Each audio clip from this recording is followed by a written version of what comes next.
Hello everyone, today I'm going to share a recipe of an Ayurvedic medicine to clean your chest and throat.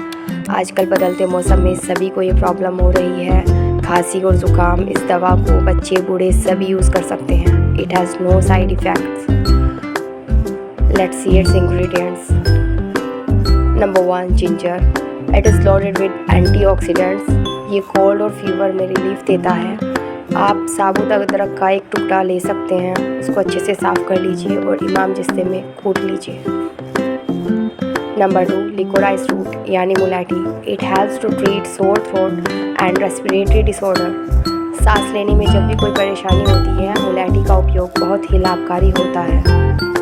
आप मुलेठी के टुकड़े ले सकते हैं, उसको इमाम जिस्ते में कूट लीजिए। पहले थोड़ा मोटा होंगे, फिर उनको बारीक करके उनको पाउडर फॉर्म में कर लीजिए। नंबर 3, टर्मरिक यानी हल्दी। It reduces inflammation in body link to excessive coughing and sneezing. आप साबुत गांठ वाली हल्दी लेकर उसका पाउडर बना लीजिए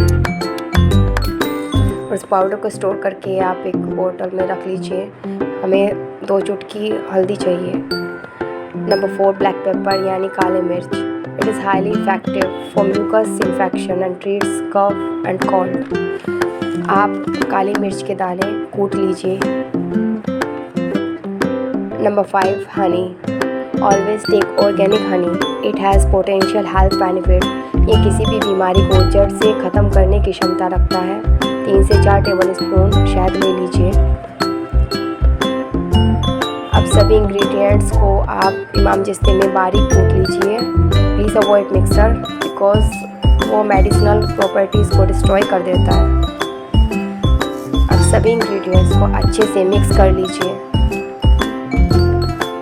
अब ये जो दवाई बनकर तैयार होती है, आप दिन में 3 से 4 बार चाट कर खा सकते हैं। आप अगर ये यूज़ करते हैं, आपको कभी भी कफ सिरप की ज़रूरत नहीं पड़ेगी।